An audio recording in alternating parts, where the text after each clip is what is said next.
Hey, it's Liz from No Trace, and in this tutorial I'm going to show you how to make a bread bag out of linen fabric, or really any fabric that you have on hand. This is a great project to stop using plastic bags for all your beautiful homemade loaves. It's also a really lovely gift to give to others, and it sews up super fast, so let's go.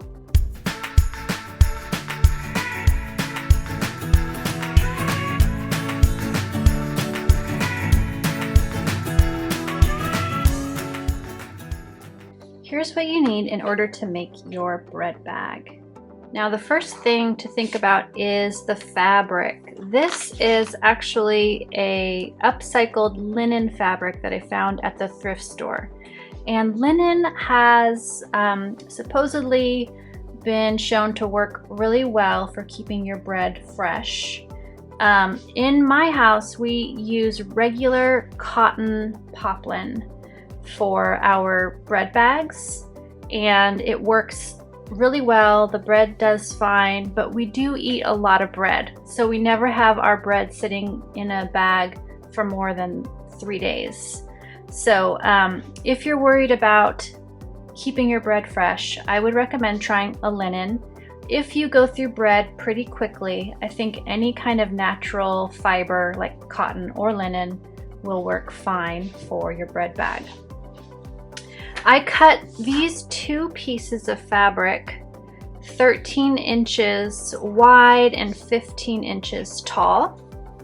Now that fits most homemade loaves. It definitely fits the sandwich size loaves, and it fits most rounded loaves of bread. If you like to make really jumbo round loaves of bread, here's what I would recommend. I would take a measuring tape and measure your loaf of bread from one side over the rounded part of your loaf to the other side. And then you're going to want to add on 1 inch to that measurement for your width. So let's say our loaf is 17 inches. If you measure at the highest part from side to side. So we would want to add on 1 inch, so the width would be 18 inches. And then you're going to want to add on 2 inches to your measurement to get your height. So if your loaf of bread is 17 inches, you're going to add 1 inch to get your width and 2 inches to get your height. So you want to cut your fabric 18 by 19 for this example. But again, most homemade loaves of bread will fit in a bag when you cut 13 by 15 inches.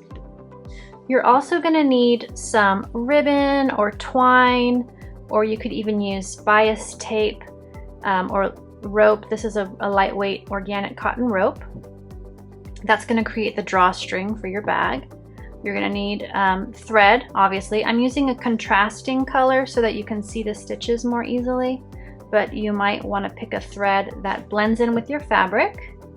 You're going to need either a safety pin for threading your ribbon or your twine, or if you plan to make a lot of these, I have this tool. It's a drawstring threading tool, which works really great. It just pinches your ribbon or your twine and holds it, and then you push, instead of pushing this through the drawstring channel, you're pushing this through, and it's just a little bit faster and easier.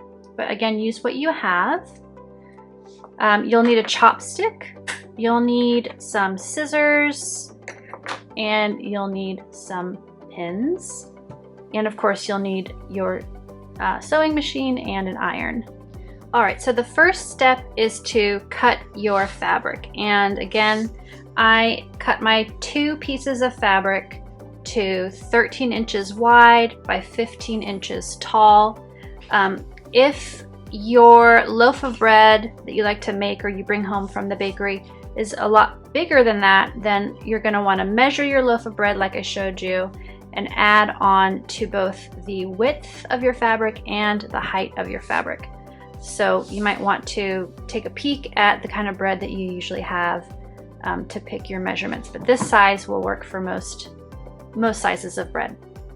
So the first step to making your bread bag is to line up your two pieces of fabric, and you want them to be right sides facing. So this is a solid color, so it doesn't really matter what I choose for the right side and what I choose for the wrong side. But you want to line them up with right sides facing. And you're going to take this over to the machine and you're going to stitch from 3 inches down from this top corner all the way across this top edge using a zigzag stitch. Okay, so I'm going to put a pin here to show me where to start. And then the same for this side. About 3 inches from the top, I'm going to do a zigzag stitch from 3 inches going up and then along this top edge, and that is going to keep our raw edges from fraying with use and over time. Now if you have a serger, you could absolutely serge this same area from 3 inches and then all the way over on both sides. But you could also just use a zigzag stitch on a regular machine. Okay, so over at the machine here, I'm going to select my zigzag stitch, which is the one that's a zigzag. It's number 4 on this machine. And then I'm going to increase the width of the stitches, which if you look at this little display, this first number shows how wide my stitches are going to be, how wide my zigzags are going to be. And this number shows how close together the stitches are going to be. So I'm going to make this up to 5, which is nice and wide to really catch a lot of the raw edges of the fabric. So now it's set to the zigzag stitch, and I'm going to zigzag the top edge of both pieces of fabric and then down one side until I get to the pin. This is about 3 inches.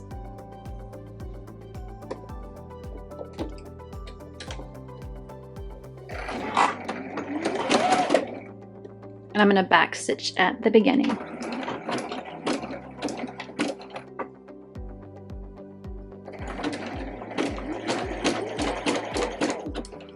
Now you might find that your fabric wants to get bunched up a bit down there, so what I sometimes do is I find the tail and just gently tug to get the fabric to not get too caught down in the machine.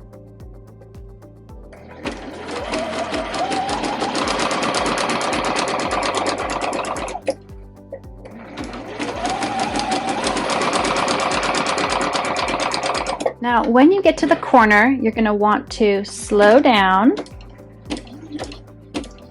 And when your needle is in the down position, you just lift your presser foot and rotate your fabric, and then keep going straight down until you get to the pin.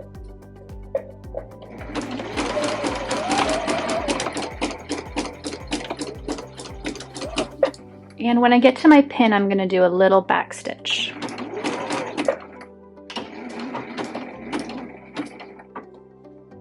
Okay, needle up, presser foot up, and just pull it off. Use your cutters. Put your pin away. And now you can see that we have zigzagged across this raw edge, so it's less likely to fray inside the bread bag. This isn't going to show, it's going to be on the inside, so it doesn't look super beautiful right now. I will say that if you eat your bread quickly, linen is a little bit of a trickier fabric to work with, so if you're not super worried about freshness, you might want to make this with a regular quilting cotton. But it's not that hard, it's just you're going to have more of this fraying and it's a little bit more wiggly in your machine. So now we're going to go through that same zigzag stitching on our second piece of fabric. So we're going to start on this corner and we're going to turn when we get here and sew all the way to the pin. So I've gone ahead and stitched the second piece of fabric to about 3 inches from this corner. Now if you want, you could trim all the loose threads right now, but what I usually do is I wait until I'm done with my project and then I trim the threads, unless they're really going to get in the way. But I just find that it's more efficient to do it all at the end instead of doing it throughout. So after you have zigzag stitched or serged the 2 top edges and 3 inches on the side, what we're going to do next is lay the 2 pieces with the right sides facing and the 2 zigzag stitched sides also facing one another. And this is going to become the opening to our drawstring bag later. Okay, so you want to have these facing each other, and you're going to pin on all 4 sides to help hold that fabric in place, especially if you're working with a more wiggly fabric like linen, which I'm using in this bag. So probably just a handful of pins.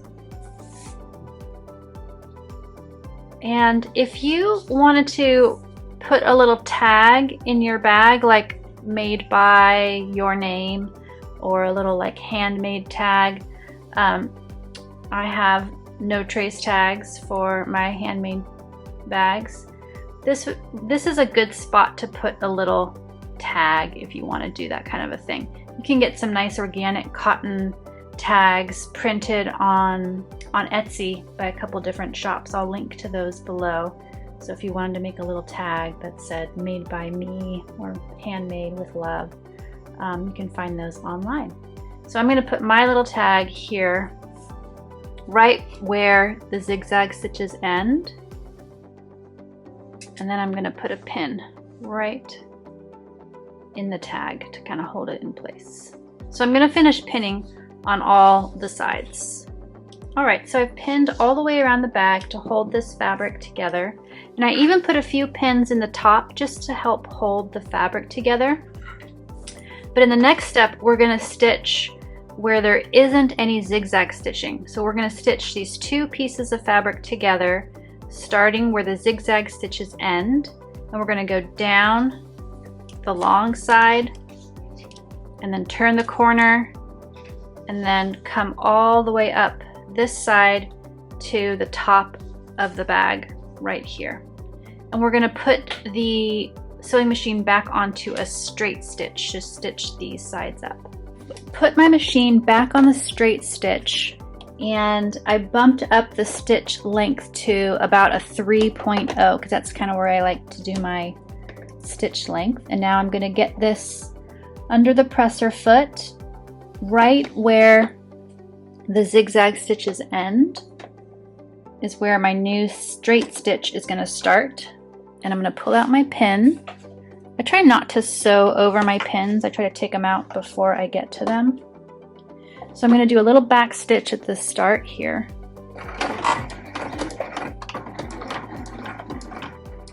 And I'm going to do a half inch seam allowance all the way down all 3 sides.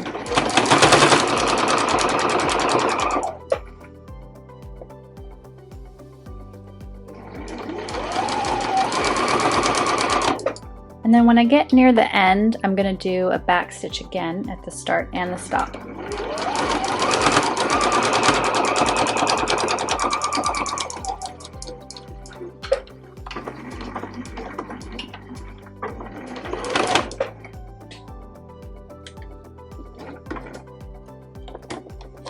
Okay. Now, if you have a serger, you could do the next stitch using a serger.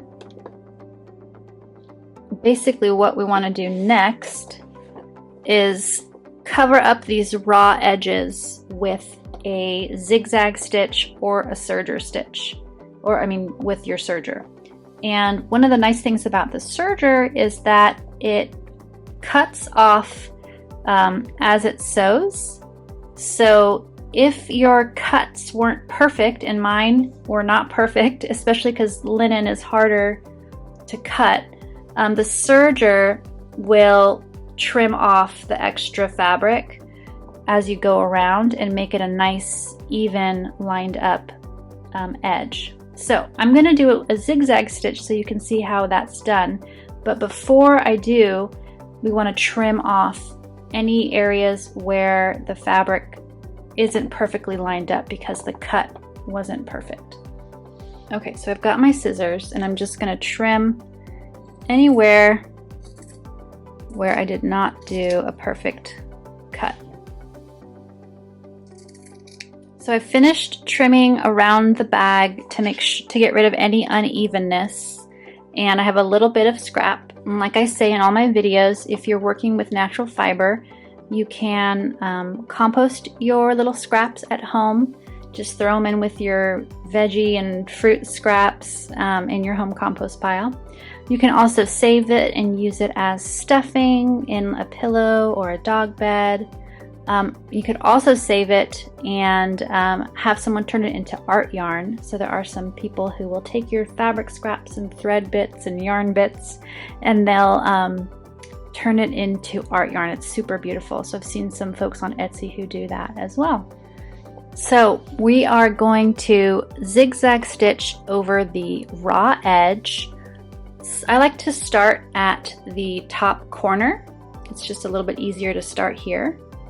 I might cut these threads just so they don't get in the way.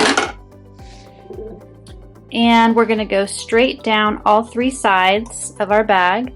And when we get back over to this opening, we're going to stop when we get to these zigzag stitches. So we'll just go as far as here, and that way we'll have an opening that we can use for our drawstring in a little bit. So I'm putting my machine back on zigzag, and I'm again bumping up the width of the zigzag stitch to 5, I think it's millimeters, 5 millimeters. It's 5 anyhow. All right, so we're just gonna start on that corner, and we're gonna do a little back stitch.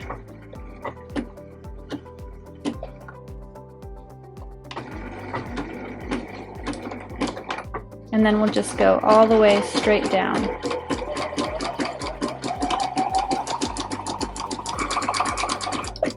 Now I want to zoom in on the zigzag stitch so you can kind of see how to do one. But you're basically, the needle is going from the edge of the fabric over into the fabric. So let me show you. Turning down my speed. So it's going right off the edge of the fabric and then back on again.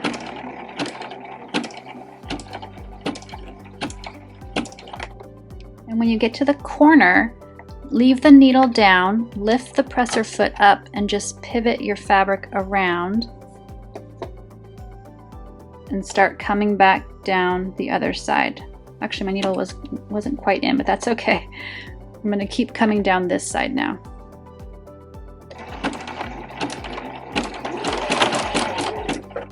Alright, so I've zigzagged all the way around those sides, leaving the top and this 3-inch area open so that we can create the drawstring casing part. And you'll see that a lot of little threads have come out when I was doing the zigzagging. So there's a lot of little threads loose on the edge here, and that's totally fine, totally normal, but you'll want to trim those off after you're done sewing. I like to wait till the very end, and then I'll go around and clean up all those edges. So before I get to that, we are going to create the casing area for the drawstring. So it's basically going to be 1 inch of fabric folded over all the way around. And one thing I like to do when I'm creating these casings is to start on the side hem and fold it down and make sure that this side hem is staying straight with itself. And then go ahead and put a pin in there. Because what you'll find is that if you're trying to line up the ends, they're often not quite perfectly aligned, and that's fine. It's still a nice straight casing area, but this part, it doesn't line up flush. There's a little bit of, you lose a little bit of length in this area. So right here, it ends up being off by just a tiny bit, which is fine. So I like to put my pin in the side seam and then come back around and find a nice straight line and put a pin here on this side. And then if I'm working with a fabric like linen, I'll put a couple more pins in here. And then just flip it over and do the same thing on the other side. So again, the pin is already over here. So then we can straighten it out and find where it's going to end. And it's going to end right like that. So rather than being totally perfectly flush, it just folds in a tiny bit, maybe like 1/8 of an inch difference there.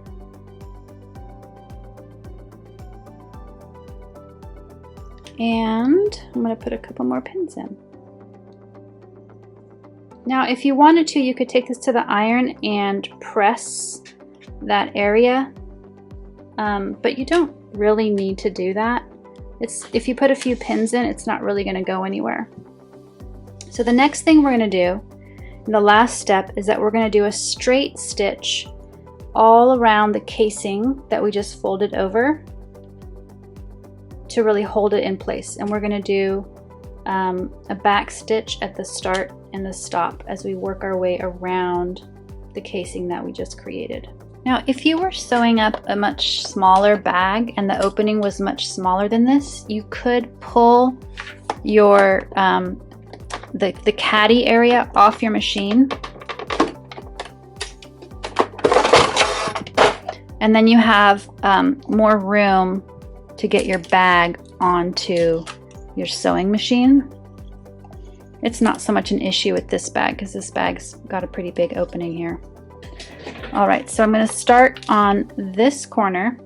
I'm going to do a straight stitch. So I'm going to do a back stitch at the start and stop, and just a straight stitch all down the side of this casing. So I'm going to get it back on straight and put it at 3 millimeters again. And make sure to straighten it out so that you have a nice straight line coming towards the machine. So just give it a gentle tug and make sure everything's kind of lined up.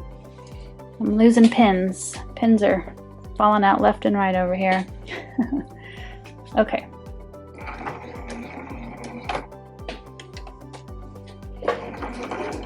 And then back stitch a bit. And then just go straight around the casing.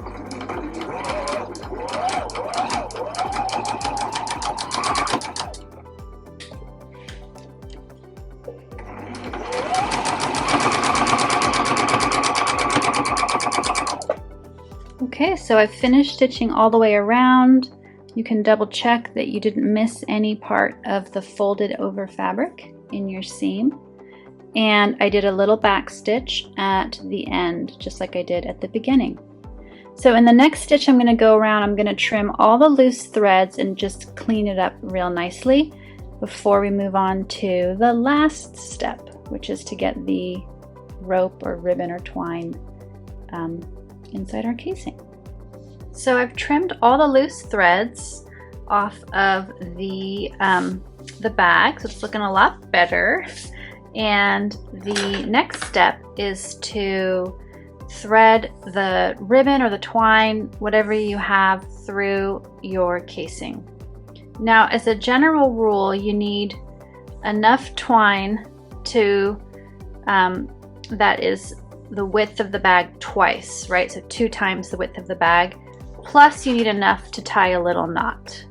So you probably want to add about 4 or 5 inches to the width times 2. So these bags we did 13 inches So 13 times 2 would be 26 inches of twine plus 5. It's about 31 inches of twine.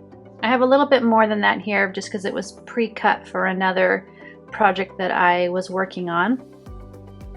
Now, like I said, if you have a safety pin, that works great. All you got to do is pin the end of the safety pin to the end of your ribbon or twine or bias tape, whatever you have, and then you're going to be threading the safety pin through the casing.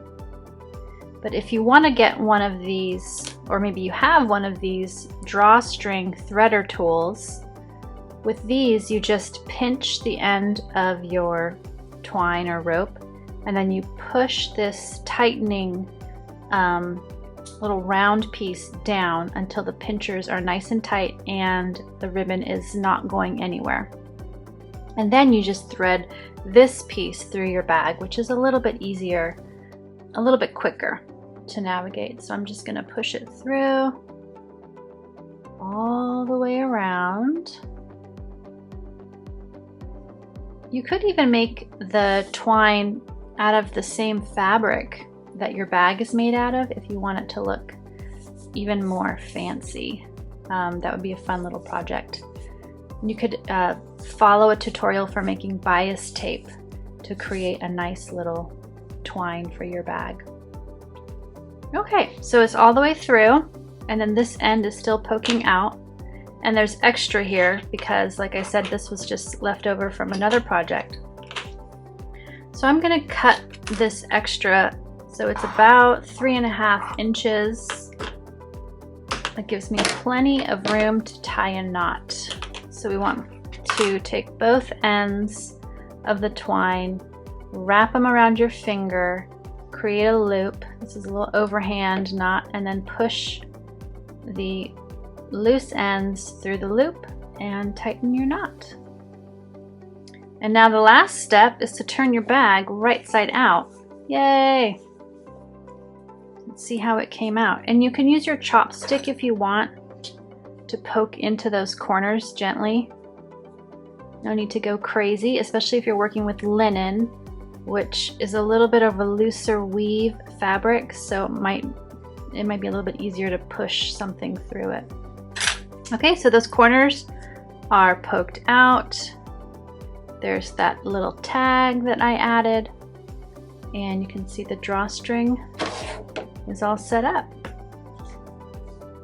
Now, if you wanted to give this as a gift to somebody, you might want to press it all around once you're finished, just to make it look a little more polished. But otherwise, if you're going to use it for yourself, it's totally ready to go. Just add your bread and then tighten the drawstring down over your bread. Now, like I said, this will fit a lot of homemade breads and bakery sized loaves. But if you have really large loaves, or your bakery makes really large loaves, you can just adjust the fabric measurement so that the bread will fit inside. Thanks so much for watching this video. I hope you make a whole bunch of your very own bread bags for yourself and to give away to your loved ones. Do me a favor, if you like this video, give it a thumbs up and subscribe to the No Trace channel to be aware of all of my latest videos. I'm doing new videos every week, so I hope to see you again very soon. Bye!